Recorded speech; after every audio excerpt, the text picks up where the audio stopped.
Hello, you're welcome to today's video.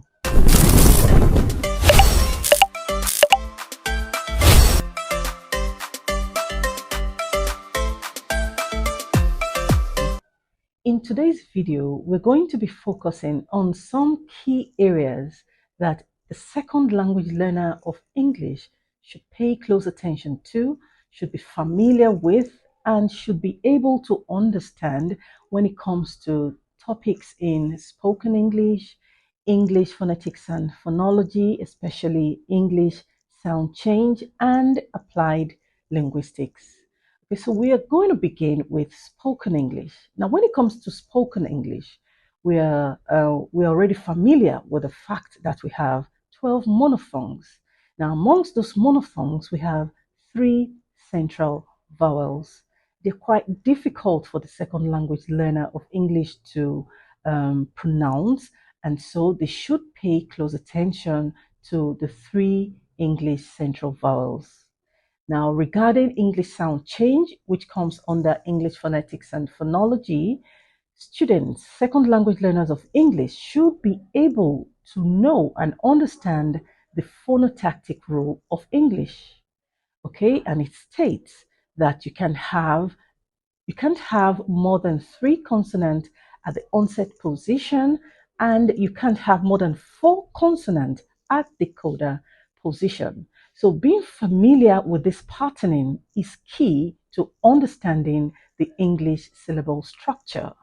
Also, being able to break up cluster types that are seemingly difficult. Concerning applied linguistics, the second language learner of English must be familiar with the fact that there are some internal factors and some external factors that affect language acquisition. Now, paying close attention to external factors is the fact that there are some activities that go on in the environment that could affect the second language learner of English or any language. Okay, so if the internal factors has to do with what the learner brings into the learning situation, the external factors, of course, have to do with factors such as the environment, the learning condition, and several other factors. So we must be familiar with the factors affecting second language acquisition. Now, going back to spoken English, it is necessary that students should be familiar with this key area. What is that area? Centering diphthongs. Centering diphthongs all end in a schwa, and that's why it's quite difficult and challenging for second language learners of English to easily learn. But it is something we should pay close attention to if we want to sound more like the native speaker of English. So we have the 3 centering diphthongs, ear, air, and ur. Now, going back to applied linguistics, what is the core idea behind applied linguistics? Of course, it's problem solving, language related problems. Now, solving such problems in relation to the different branches of linguistics, such as syntax, phonology, morphology, phonetics, pragmatics, semantics, and all of that. Okay, so when you're discussing applied linguistics as a problem-solving tool, then you must be able to relate it with all these branches of linguistics. In English phonetics and phonology, which is English sound change specifically, one of the key areas that students should be familiar with is being able to distinguish phonemes from allophones.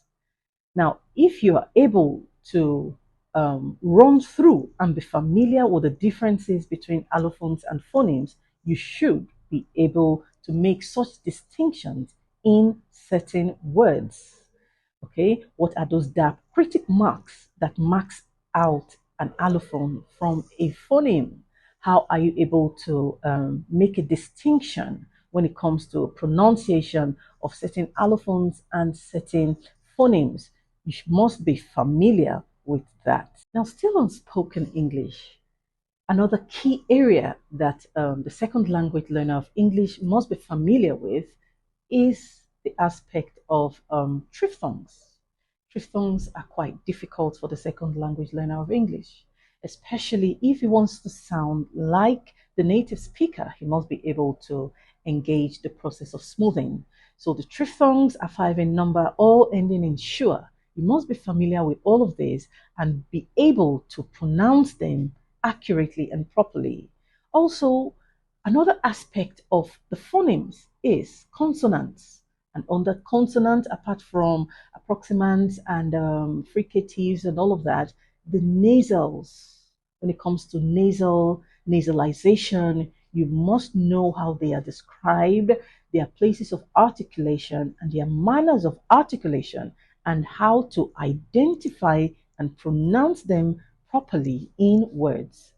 Okay, then finally, on applied linguistics, you must be able to talk about clinical linguistics, some communication disorders across the language, the subdisciplines of language. For example, you can have communication disorder when it comes to syntax, you can have communication disorder when it comes to morphology. Okay, being able to categorize some communication disorders when it comes to clinical linguistics.